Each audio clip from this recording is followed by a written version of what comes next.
સુરત મહાનગરપાલિકાના તાજેતરના ઓડિટ રિપોર્ટમાં શહેરના સંચાલનમાં ગંભીર ખામીઓ અને ભ્રષ્ટાચારના આરોપો સામે આવ્યા છે. રિપોર્ટ અનુસાર પાલિકા કોઈ યોજના, જવાબદારી અને નિયંત્રણ વગર ચાલી રહી છે.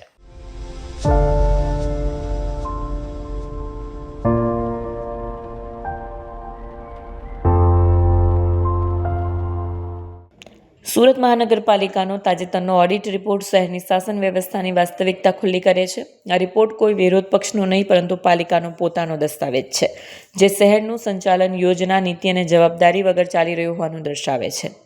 ઓડિટ રિપોર્ટ મુજબ કરોડો રૂપિયાના કામો આ કાગળ પર પૂર્ણ બતાવવામાં આવે છે, પરંતુ જમીન પર તેનું અસ્તિત્વ દેખાતું નથી. Sweeper machine, door to door garbage collection, security, city link જેવા અનેક કામોમાં બિલો પૂર્ણ દર્શાવાયા છે, જ્યારે હકીકતમાં કામગીરી અધૂરી કે અસ્તિત્વહીન છે. ખર્ચની ચોંકાવનારી હકીકત: વર્ષ 2021-22 થી 2023-24 દરમિયાન કેપિટલ ખર્ચની સરખામણીએ મરામત ખર્ચ 31% થી 35% સુધી રહ્યો છે. મ્યુનિસિપલ ઓડિટરે સ્પષ્ટ સૂચન કર્યું છે કે નવા પ્રોજેક્ટોની ડિઝાઇનમાં ખર્ચ નિયંત્રણ માટે ગંભીરતા દાખવવાની જરૂર છે. હજારો ઓડિટ વાંધાઓ: 2 વર્ષમાં કુલ 4,324 જેટલા ઓડિટ વાંધા નોંધાયા છે, જેમાંથી મોટાભાગના સક્ષમ સત્તાની મંજૂરી વિના બિલો પાસ કરવાના છે. Bridge, cell, workshop, parks, gardens, મીમેર અને સેનિટેશન વિભાગોમાં ડબલ ચૂકવણી, વધુ ભાવ ચૂકવવા અને ખોટી સંખ્યાની બિલિંગ જેવી ગંભીર ખામીઓ સામે આવી છે. જવાબદારી કોની? ઓડિટ રિપોર્ટ પ્રશ્ન ઊભો કરે છે કે આ ખામીઓ માટે જવાબદાર કોણ? મેયર, કમિશનર કે સ્ટેન્ડિંગ કમિટી? જવાબદાર નક્કી ન થાય ત્યાં સુધી ભ્રષ્ટાચાર વધતો જ રહે છે. ઓડિટ રિપોર્ટ પરથી સ્પષ્ટ થાય છે કે સુરત મહાનગરપાલિકાની શાસન વ્યવસ્થા ગંભીર નિષ્ફળતામાં ફસાય છે. હવે શાસકો રિપોર્ટ ખોટો સાબિત કરે અથવા પોતાની જવાબદારી સ્વીકારે તેવો સવાલ શહેરના નાગરિકોમાં ઊભો થયો છે. સુરત મહાનગરપાલિકા ખૂબ મોટું બજેટ ધરાવતી મહાનગરપાલિકા છે અને આ જ્યારે બજેટ સત્ર ચાલુ થતું હોય ત્યાર પછી જે પ્રમાણેના પ્રોજેક્ટો લોકો વચ્ચે મૂકવામાં આવતા હોય, જે પ્રમાણેની આર્થિક પરિસ્થિતિ બતાવવામાં આવતી હોય, પરંતુ હાલમાં એવી આર્થિક પરિસ્થિતિ નથી. એ આ ઓડિટ અહેવાલની અંદર ખબર પડે છે કે આર્થિક પરિસ્થિતિ આપણી ખૂબ નબળી છે. આપણા કેપિટલ ખર્ચ જે થાય છે એમાં મરામત પાછળ 35%થી પણ વધારે ખર્ચો થાય છે. આનો મતલબ એવો થાય કે આપણી અણઆવડત છે, પ્રોજેક્ટોની ડિઝાઇનની અંદર ક્યાંક ને ક્યાંક ખામી છે. અને આ ખામી અમે નથી કહેતા, ઓડિટર કહે છે કે પ્રોજેક્ટોની ડિઝાઇનમાં સુધારો કરો. એટલે ખામી છે એ તો સ્પષ્ટ સ્વીકારવું પડે છે. સાથે મહેકમ 55%થી પણ પ્લસ થઈ રહ્યું છે, તો મહેકમ ખર્ચ 55%થી પ્લસ થઈ રહ્યો છે. સાથે સાથે સુરત મહાનગરપાલિકામાં કર્મચારીઓની હજી પણ સતત ઘટ છે. જો ઘટ પૂર્તિ કરવામાં આવે તો મને એવું લાગે છે કે 80%ને પણ પાર થઈ જાય મહેકમ ખર્ચ, જે પ્રોપર આ સંસ્થાનું વહીવટની અણઆવડત ચોખ્ખી માત્ર ને માત્ર મહેકમમાં બતાવે છે.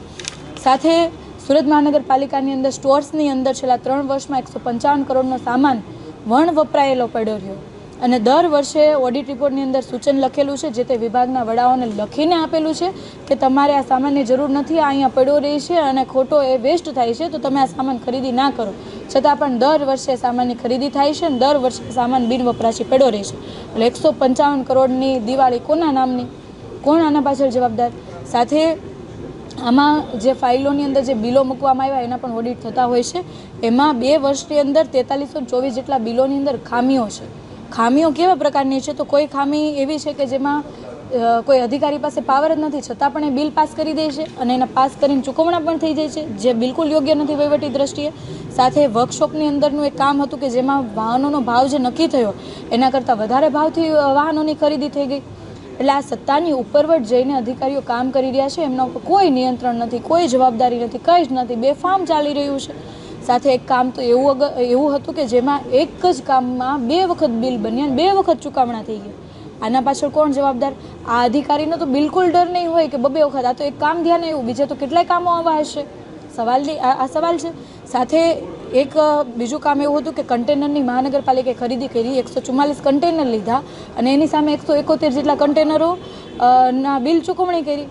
તો આટલી મોટી ગોબાચાળી થઈ રહી છે અને આ ઓડિટ વિભાગ જે ડાયરેક્ટ માનનીય મેયરશ્રીના અંડરની અંદર આવે છે, છતાં પણ આટલી બધી ગોબાચાળી. આનો મતલબ સાફ એવો થાય કે કાં તો મેયરને રસ નથી કે આમાં શું ચાલી રહ્યું છે, કયા પ્રકારનો વહીવટ થઈ રહ્યો છે, અને કાં પછી એમને આવડતું નથી.